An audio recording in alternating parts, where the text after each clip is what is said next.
একটু যদি দেখতে গেছি সঙ্গে সঙ্গে আমাকে ওখানে অ্যাটাক করে। অ্যাটাক করে তোমালা এখন কি আছে তোমালা দিয়ে আমার মুখ চাপা ধরার সাথে সাথে আমার আর কোনো ইয়ে নেই। এই মুহূর্তে অবস্থান করছি নওগাঁ জেলার একটি প্রত্যন্ত অঞ্চল মানদহ জেলার ১৪ নং বিষ্ণুপুর ইউনিয়নের ভোটপাড়া গ্রামে। সম্প্রতিকালে এখানে একটি দুর্ধর্ষ চুরি বা লুটপাটের ঘটনা ঘটেছে, তাও নিজের আত্মীয়র ভিতরে।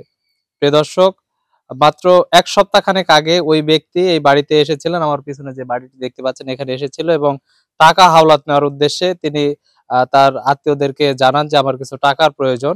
তো তারা দিতে নাপারগতা স্বীকার করায় বা দিতে রাজি না হওয়ার কারণে পরের সপ্তাহে আবার আসে এবং তাদের এখানে এসে এই যে আমার পাশে যাকে দেখতে পাচ্ছেন এর ২ হাত পা বেঁধে চেতনানাশক স্প্রে করে অজ্ঞান করে হাত পা বেঁধে এখান থেকে প্রায় নগদ ৬০ লক্ষ টাকা এবং প্রায় ১০ ভরি স্বর্ণ লুট করে নিয়ে গেছে বলে অভিযোগ রয়েছে এবং তারা বলছে। আসলে কি ঘটেছিল সেদিন একটু জানতে চাইবো আপনার কাছে। আসলে কি হয়েছিল বলেন তো সেদিন?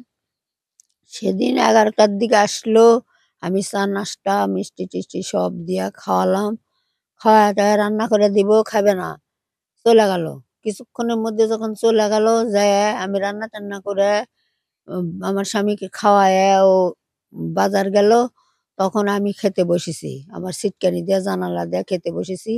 এমন সময় এসে ডাকতেছে, মামি আসেন, খুলে দেন, আমি আবার আসতেছি। না বাবা তুমি এখনই গেলে এখন আমি খুলে দিব না, তোমার মামা বাড়ি নেই, কেউ নেই, আমি খুলতে পারবো না। তাও বারবার রিকোয়েস্ট করছে, জানালা ছাপাচ্ছে, ওই দরজা ঠাপাচ্ছে। তখন ওই দিকে যেমন খুলে দিছি সঙ্গে সঙ্গে আমার যে ভাগ্না হয় সে যা বিছানায় খাটের উপর শুলো, আর ওই ২ ছেলে সঙ্গে সঙ্গে দোতলাতে উঠে চলে যাচ্ছে। এমন সময় আমি মনে করছি যে ছেলে দুটা অপরিচিত, কি জন্যে যাচ্ছে এই বলে একটু যদি দেখতে গেছি সঙ্গে সঙ্গে আমাকে ওখানে অ্যাটাক করে।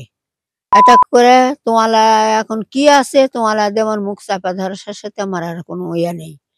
আমি যখন ওখানে শুয়ে পড়লাম তখন টেপ দিয়ে গামছা দিয়ে আমার মুখ বন্ধ রেখে হাত পা পিছন দিকে বেঁধে রেখে উপুড় করে থুয়ে ওরা আমার ঘরের বাক্স ভিতরে ঘরের মধ্যে বাক্স ভাঙ্গে সব কিছু উল্টা পাল্টায়া সোনা দানা ৭ লক্ষ টাকা আর হচ্ছে ১০ ভরি গয়না নিয়ে চলে গেছে। এখন কি চাচ্ছেন আপনারা? আমরা চাচ্ছি আর সুবিচার এগুলো সবকিছু আমরা যাতে পাই সেই ব্যবস্থাটা আপনারা সবাই মিলে করে দেন। ধন্যবাদ।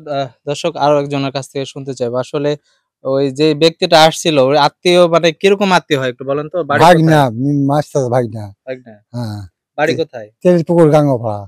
তো আর কি সম্পর্কে আসছিল? কি জন্য আসছিল? আসছিল টাকা হাওলাত নেওয়ার জন্য। গত শুক্রবার আসছিল, আসে আমরা জব দিছি। তারপরে চলে গেছে।